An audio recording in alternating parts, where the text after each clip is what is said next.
na reservoir, clear it. So this is the clear reservoir. So we will charge this one in order to start the generator. Right? So you will do that by starting the emergency air compressor. Di ba yung iba yan yung normal itong... Usually, pag operational pa siya, i-charge yan. You know, may connection yan, i-charge siya para siya. But this one we will use in internal combustion engine. So open mo na yung sasari valve. So pag may ilaw siya, naka-open yan. This is a one-way valve. Yes, sir. So start natin yung compressor. Wow. May sound. Sound effects. Sound na ano yan, para to make the simulation mo rin. Then monitor sa pressure.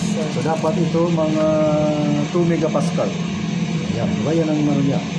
Yung tawag yan, numerical value niya. So yan ang babantayan natin. So tumataas na yung pressure gauge. Or you can also check the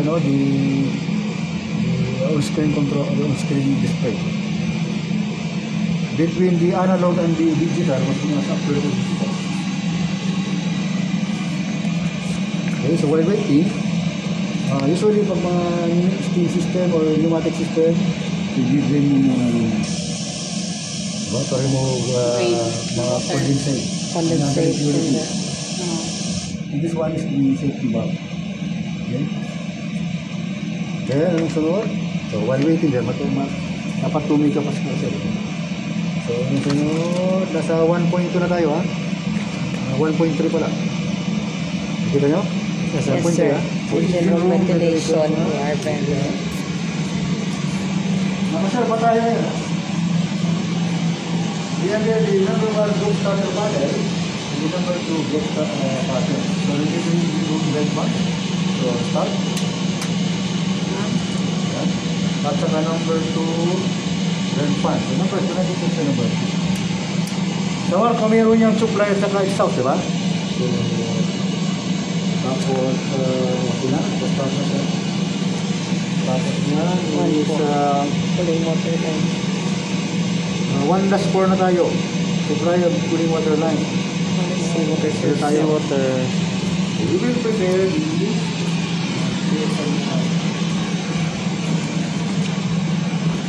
At least din makalakaw-lakaw ka na. ito yung prepare ba? 2 inches. May high. So normally pag import, anong binubuksan yan? High or? Import set high. Import, sir, high. High. Dahil libre. Marumi. Open. Raise and flow. So since we will be using the seawater service pump, so dapat isa yung running, isa standby. Standby number 2. Number 2 usually. Okay. So yan, filter yan, strainer. Tapos yan, i-trace na natin. Ganyan siya dito. Green seawater line yan. Mayroong mga valves pa dito na hindi kailangan pindutin. Saan? Gaya nito. May isang pneumatic valve at saka yung solenoid control valve. Yung square. Yung may square sa taas. Yan. Okay. That is a solenoid control valve. Ang symbol niya lang, normal symbol. Okay, then i-trace natin. Diba, ganun dito. Ito siya. Ganyan. Papasok dito sa loob. Ganyan siya. Then to the intercooler. Labas. To the freshwater cooler. Labas. Then overboard discharge. So gano'n din dito. Papasok siya dito. Isa. Then this is overboard discharge. Now, kung may makalimutan ko yung valvula na ma-open, hindi nag-start ko ng pump, after quite some time, it will stop. Abnormal stop siya daw. So, di ba, ang centrifugal pump is non-positive displacement pump siya. So, normally, pwede yan may start kahit saradong valve. Normally yan na pag-start naman, di ba? Normal sir. Tapos, open siya. Actually open. Okay. Okay na yung seawater, then, ano pa yung kailangan sa starting descending? Fuel. Diesel. Diesel. So from the service tank. So this one is shut off valve yan in case of fire, di ba? May closing valve. Yung ba yan pneumatic or manual? Open siya. So pag ganyan, may joint yan. Pag dito, walang joint yan ha. Punta dito. Then, one-way valve, two-way selector, three-way valve. May way ba? So, dito pwede ito buksan na dahil may three-way valve naman, may selector naman. So, in this case, if it is On. using HFO, diba? Yeah. So, dapat na on siya, nakailaw. Pag diesel fuel oil, off siya. So, that means diesel fuel oil siya. Okay. Pasok siya dito. Diba? So, punta sa loob. Sa loob. Ito pala, sa pump. This type of pump is engine-driven pump. Engine pump. Then, papasok streamer sa loob ng makina. Then, lalabas. Diba? So, circulation ito at saka return. Yan, tayo mo. So, dito naman sa kabila, hindi. Open. Pwede na open niya. Pasok. Then, labas siya. Enable and motor. Okay. So, may fuel na tayo. So, while waiting for the air, so pwede natin buksan na yung ito siya. Oh, steering. So, ganyan kulay. Open. Same screw of the other LPG. Ayan. So this one is number 1 diesel generator. Number 2. Then we have the returning bar. Diba? So the returning bar sa is a tool and a safety device. So may interlock yan siya, diba? Safety Pag interlock. hindi nakalagay yung turning bar sa lalagyan niya, it will not start dahil may interlock siya, diba? So yan, pag ganyan ang condition niya, wala yan sa lalagyan niya. So dapat ilalagay. So during maintenance, tinatanggal yan, diba? Yan. Ano pa? Yung lubricating oil. So normally we can check,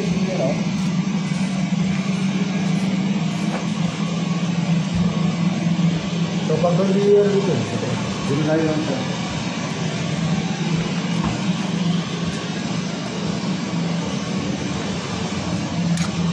Okay. Ayan. So, here the engine, tapos stern tube, yung number 2, yan ang sump tank niya. Okay. Ito naman yung turbo generator, yung number 1 sump tank. So, sa tank list, ito na yan. Okay, so ito lang naman ang abnormal. HFO, then we have the gasket. So, yung iba normal na. So, that means normal na yung level ng sump tank ng diesel generator. Okay? Tapos, natin yung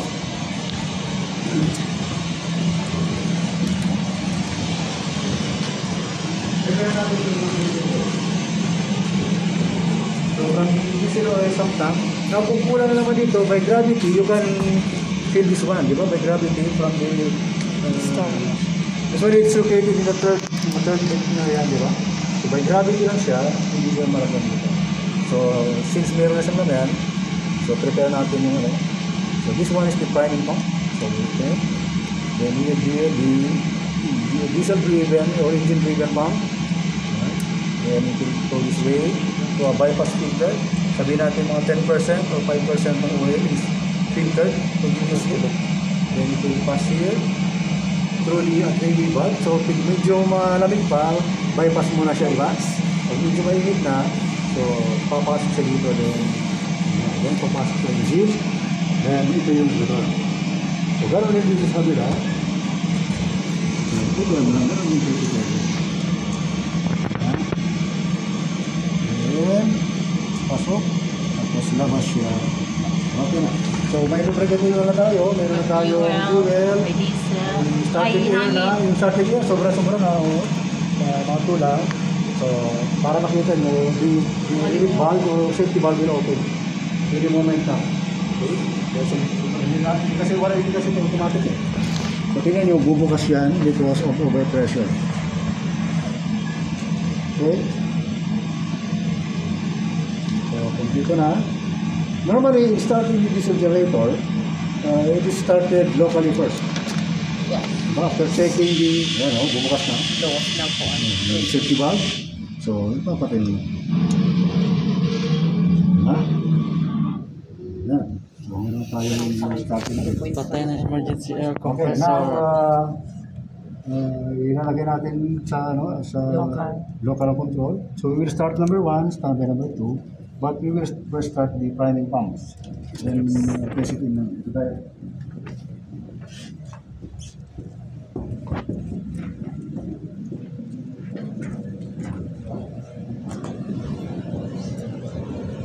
Wait, para makita niyo.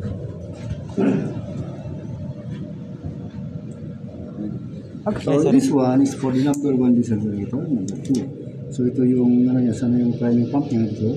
So start muna. Ito tingnan yung pressure siya. Then auto. So start mo. Start. Yan, ilagay sa auto. Photo din, sir? Auto din. Para pag start niya, automatically it will stop. Okay? Then itatransfer ko na dito yung start natin muna locally, then itatransfer ang control dito. So, dito tayo.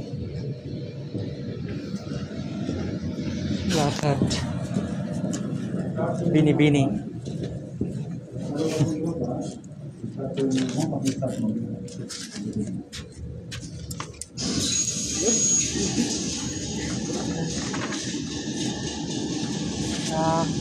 Wow. Normally, you'll observe kung yung mga leakages or ano dyan before, pressing it to remote. Okay. Nag-expression lang ako na, walang problema. So, transfer natin to remote. Start. So, ganoon dito ano? Standby. Doon yung dito.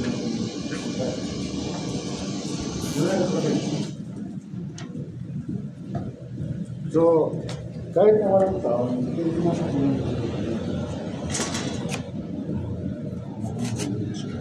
wow, automatically the priming pump stop. Automatic siya. So ngayon, na nandito na yung control na yun, so diesel fuel tayo, na-remote na siya, diba? Naka-remote na. So, yung gagawin natin ngayon, i-close natin yung ACB manually, yung air circuit breaker. Remember that the ship is still connected to the shore. Yes, sir. Kaya, i-off muna yung shore connection, so there will be a temporary blackout. Diba? Barko. Dahil natin pwede. Although mayroong iba na pwede synchronize. Yung shore at saka, there are some ships nowadays na, especially yung evergreen na mga container ships na pag nasa port sila, then they're using the shore connection inside para for environmental reasons, para walang pollution. At saka maganda kasi yung engine room, pag hindi tumatakbong generator, tahimik. Kaya I was able to experience blackout. Talagang tahimik yung engine room. Ha? Yeah, may mga emergency like yan. Ayaw mo sa mga mo. Sir? Before mag-ano. Okay, so yan ha, tumatakbo na. So ngayon, i-manually close the ACB sa doon tayo. ECB, air circuit breaker. So, vision sa switches ha? Pinilit kasi. Ayan. Okay, so naalala yung simulator na pinunta natin? Yes. Yung synchronizing, kita na yan. Ang simulator yan nasa ibang room. So dito, it is na-presume that the voltage, yung RPM, yung other parameters sa generator are already normal. So we have to do is to close the ACB. Okay, but before that, ito yung number 1 ha, number 1 generator, number 2. So before that, i-ano natin muna Off yung on share connection. share connection. So may blackout yan. Blackout na. Then close ang ACB. Pasok mo siya. Close ng ACB niya. So you notice may delay yung pump. Diba how many seconds yan? Diba? May delay. Then babalik yan. Automatic na. Oh, automatic yan. Di ba mayroong yan doon sa barko? May color coding yan kung sino yung mga mga pumps na yan, meron na. Close ng ACB. Minsan, inaano yan sir, di ba? Ibalik. Pundir ng light. Sigang. Now, kung duda kayo, whether it's operating or not, you can check the lamp test. You can use the lamp test.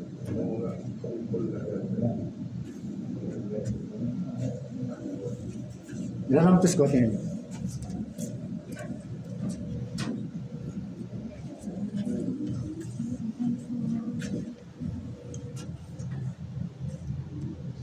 Mira ba? May ilaw sir.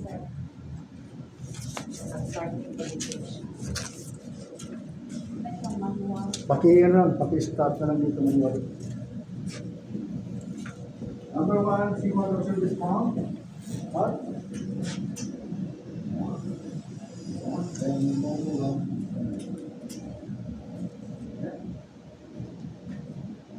So, di ba? Okay na. Natakbo na tayo. 6 power na tayo ngayon. So, nakuha niyo? Yes, sir. Ano? So, kayo naman. So, group muna kayo. Tulungan niyo muna. Then, mamaya, mas individual. Okay.